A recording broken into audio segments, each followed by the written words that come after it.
And we are open to your feedback. You can get us on our social media platforms. Let's start off with those news updates and if government is going to cave under pressure as the Kenya Medical Practitioners, Pharmacists and Dentists Union issues a 7-day national-wide strike notice accusing the government of laxity in addressing key issues affecting the sector.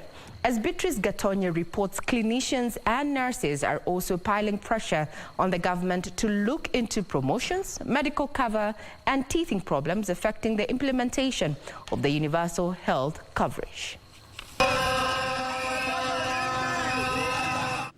Doctors were back in the streets on Monday, this time with a longer list of demands. The medics who marched from Afya House to Parliament and Treasury say there would be no turning back on their push for a workable formula in the attainment of reforms in the health sector. Lazima tupate ile apology ya kwanza kutoka kwa CS wa health. Hawezi sema ati ile ilikuwa tu ya mea. Hakuna bahati mbaya. And we also know that the secretary had actually been warned by the same officer that if they do not stop, he was going to take him out. We are still worried. He might be looking for him. So we want him arrested and arraigned. As the doctors issued their demands, clinicians and nurses were also giving the ultimatums to the government. Tuko na interns. We have interns in the category of the medical officers, the pharmacists, the dentists, the clinical and the nursing. They are sent for internship every year. Lakini sasa huu mwaka tunaambiwa ati sijui hakuna pesa, sijui pesa zilienda wapi. They said if the government does not act in the next 14 days, they will down their tools. So we have given them 14 days. Kama ile haitafanyika sisi wote tutoke. Alafu tuwaachie pia wafanye kazi. Monday ya madaktari KMPD imepatiana 7 days from Monday next week we won't have doctors in the facility. Lazima wengine pia Monday ingine. Ndebe's Member of Parliament Dr. Robert Pukose called on the police to practice restraint when dealing with peaceful protesters. He called for the prosecution of the police officer accused of harming KMPDU Secretary General Davji Atela. He said Parliament is keenly looking into the grievances presented to them by the medics and will take the necessary action. It is very unfortunate what happened to Dr. Devji, and we condemn with the strongest terms possible. Police should not take law into their hands, and they should not, because medical doctors are trained to save life. Then how dare you, a policeman, shoot a doctor? That is very wrong. We condemn it, and that is not allowed. And the officer who shot him should be prosecuted. Meanwhile, health workers in Kisii made good their threats to down their tools. The health workers accused the county government of failing to meet their demands and attempting to spin the narrative surrounding their grievances. Wacha tugome ndio watimize haya mambo ambayo walitia saini katika mkataba wetu wa 2019. Na kwa wakazi wa Kisii County tunaomba mtuwie radhi. Decision ambayo tumefikia kuenda mgomo ni uchungu sana kwa sababu tunajua wagonjwa wanaumia. Lakini tutafenyeje kama serikali ndio inatulazimisha kwenda mgomo?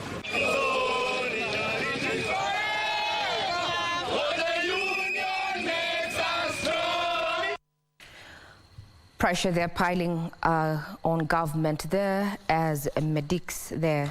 Medical workers issue a 7-day national-wide strike notice. We'll be keeping tabs on that. Now, President William Ruto has assented to the county government additional allocations bill that seeks to provide an extra 46 billion shillings to devolved units. Speaking at State House Nairobi, the president said the legislation marks a significant step in strengthening devolution and resource allocation to counties. He said the government has already paid out 31 billion shillings to counties and more disbursement will be done the soonest. The signing of the bill into law comes in the wake of a disbursement of 31 billion shillings to counties made a fortnight ago in an effort to offset an 81 billion shillings delayed payment to counties by the National Treasury. Speaking at State House Nairobi, President Ruto assured governors that they will receive another substantial disbursement soon. We are again planning in the next week or two to pay another substantial amount of money, again, to support our counties for them to discharge their responsibilities. I'm also very happy that counties are beginning to also look at other avenues of raising resources. The law requires Treasury to disburse funds by the 15th of every month for the following month. However, this has not been the case, with Treasury delaying the disbursement for up to 4 months, citing cash flow challenges caused by underperforming revenues and huge public debt obligations. I must say that we continuously are working towards making sure that whenever we have resources, it is shared between the two levels of government equitably so that every level of government can discharge their responsibilities. Going forward, Ruto commended the Council of Governors for withdrawing a petition that had proved a stumbling block towards reaching an agreement. On this issue is a very welcome development, and it goes to the spirit of both levels of government working together and both levels of government working also with the legislature so that we can find mechanisms of us working together without the acrimony that comes with taking ourselves to court. Of the 46 billion made available by the presidential assent, 450 million shillings will go towards completion of 5 county headquarters, including Lamu, Isiolo, Nyandarua, Tharaka Nithi and Tana River, that could not raise enough revenues to complete the projects. The bill also allocated 5 billion shillings towards the subsidized fertilizer program. Our farmers, as the fertilizer is made available, let us use the seeds, the fertilizer that has been made available for us to be able to grow food in our country, because it is the only way we can get rid of the shame of hunger in our nation. Now, that particular bill coming into law comes in the backdrop of clamour by Council of Governors to have the allocation for the year 2024-2025 raised to 450 billion. If you do the quick mathematics, it means 46 billion shillings, an addition to the 385 billion that was allocated in the financial year 2023-2024, makes it that counties are going to receive in that particular financial year a cool 431 billion shillings. Now, the Law Society of Kenya has threatened to sue the Commissioner General of Kenya Revenue Authority for deducting the housing levy from employees' salaries. LSK, who termed the move as contempt of court, said the levy was declared unconstitutional, which consequently barred the government from deducting the levy. The society also plans to commence contempt of court proceedings against all accounting officers and employers who it says have unlawfully deducted the housing levy. Obey the law. That's the demand by the Law Society of Kenya to the government amid the continued deductions of the housing levy. LSK says the Kenya Revenue Authority is brazenly setting a bad precedent.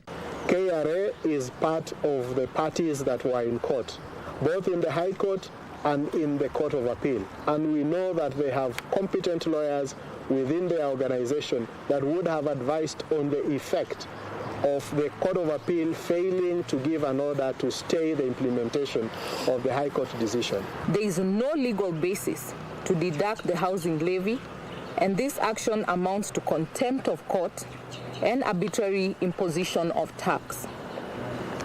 The Law Society of Kenya shall immediately commence contempt of court proceedings against the Commissioner General of the Kenya Revenue Authority. LSK says it will push for the refund of all the illegally deducted dues. Ni muhimu tuende kotini tufanye application ya contempt na tuitishe pia serikali iweze kurudishia wale ambao wamekatwa hizo pesa kinyume cha sheria, na tunatumai kwamba kabla wiki huu ufunge tutakuwa tumeenda kotini. We call upon all employees who have suffered this illegal deduction to get in touch with the Law Society through our email address, and we will share the same, and share their salary payslips to facilitate the filing of the application seeking refund of the illegally deducted. The Law Society of Kenya has, in the meantime, condemned the attack on doctors and called on the government to address all the issues and demands raised by the medics. LSK will join in solidarity with KMPDU in taking all necessary action to ensure justice is served for Dr. Davji. We demand that the Inspector General of Police and IPOA take immediate steps to hold the rogue individuals who committed this heinous attack personally liable.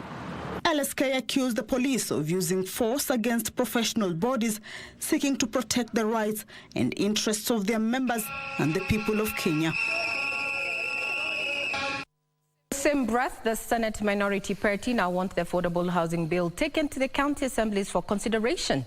The senators argue the bill that is currently before the Senate requires the input of ward representatives as it directly affects them. The section of senators, in the meantime, are accusing Speaker Amason Kingi of stifling debate and entertaining unconstitutional bills in the House. Senate had scheduled a retreat for all members to reflect on performance, but the minority party skipped to protest the manner the Speaker has been handling its members. Our considered opinion, the Speaker's office is one of the biggest impediment to the proper working of the House. We have also raised concern in the manner in which the leadership is treated, and especially by members of the Speaker's panel. And we feel that it is imperative that the Speaker respond to these matters. Kwa ajili ya mambo haya yote ambayo yanafanyika ndani ya bunge letu, itakuwa ni unafiki sisi kwenda kuketi kwenye mikahawa, kukunywa chai pale na maandazi, ilhali masuala mazito ambaye yanatuhusu sisi na kazi yetu kama maseneta hayashughulikiwi. The Azimio One Kenya senators accused the Speaker and some members of Speaker's panel of stifling debate by limiting debating time or entertaining unnecessary points of order. Further, they accused the Speaker of disrespecting the minority leadership. Some members of the Speaker's panel appear to be under instructions to allow numerous and repeated frivolous points of orders whenever a member of the minority is on the floor. Speaker wa Senate ajibu barua zote ambazo ameandikiwa kutoka kwa upande wa walio wachache, kuanzia na barua hii ya kumfukuza complaint ambayo tumeraise kuhusu Mheshimiwa Veronica Maina anavyoendesha mambo. The opposition senators claim the Senate is considering unconstitutional bills that are against devolution. They also want the affordable housing bill be taken to county assemblies to have input of MCAs. We demand that all the 47 counties must pronounce themselves on this bill in terms of public participation of Mwananchi during the time that we are considering this particular bill. That is the way forward. Meanwhile, the Senate Speaker will on Tuesday communicate how the House will consider impeachment motion against Kisii Deputy Governor Robert Monda. Now, President William Ruto is expected to address the East African Legislative Assembly today as it begins 3 weeks of sittings in Nairobi. EALA Speaker Joseph Ntakurimana said that the Democratic Republic of Congo conflict is among issues to be addressed. Today, our businesses in Kenya will have to consider, of course we do, in our mandate, we have to do oversight. We have also to get bills, and we have to represent our people, to listen to them. They can join us, we can join them, and then when back we can rule considering what we had received from them. But which business will we be having today in Kenya? We'll have to consider reports that our committees who have been doing oversight in different partner states, they report to the House.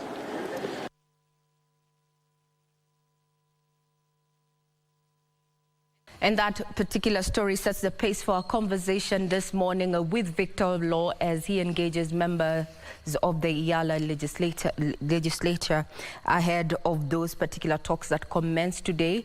Among the issues to be discussed is peace in DRC. To business, new taxes introduced in the Finance Act of 2023 have seen the Kenya Revenue Authority collect 98.2 billion shillings in the 7th-month period between January 2024.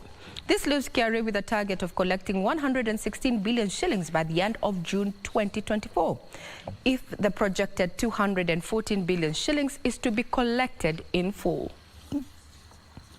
National Treasury Principal Secretary Dr. Chris Kiptoo says it will be a tough balancing act to finance the 2024-2025 budget due to revenue collections underperformance. The biggest issue in our budgets each and every year has to do with revenues performance. There is a huge demand for resources which we are struggling to get, and that is why we are trying to address all those issues to see how we can increase the revenue side of our budget. All tax heads recorded below target collection during the period. He said revenue collection shortfall, which as at the end of January 2024 stood at 195.4 billion shillings, driven by a shortfall in ordinary revenue by 232.6 billion shillings. What we recorded, what we have indicated as performance up to January is a reflection of growth of 14.4%. It's very good, impressive growth. So it's not like KRA is doing poorly. It's just that against the target set, the performance is low by 195 billion. Now, in this 195 billion, we have exchequer request of 294 billion. So if we had paid that amount, KRA would collect a significant amount of the same. Tax measures outlined in the Finance Act 2023 that was expected to generate 214 billion shillings in additional revenue have also underperformed, as the taxman has so far netted 98.2 billion shillings. So part of the low collection is also because of the fact that we have not released. Because liquidity works out in such a way that when you pay, KRA is able to collect. Dr. Kiptoo is calling for readjustment and adoption of fiscal consolidation strategies to ensure revenue matches expenditure. And so this issue of tax, we are not saying we need to tax more Kenyans to raise higher taxes. What we need is to reach to Kenyans who are eligible to pay tax to be able to pay. That is now tax expansion and ensuring compliance. The National Treasury targets to reduce the overall 2023-2024 budget by 100 billion shillings.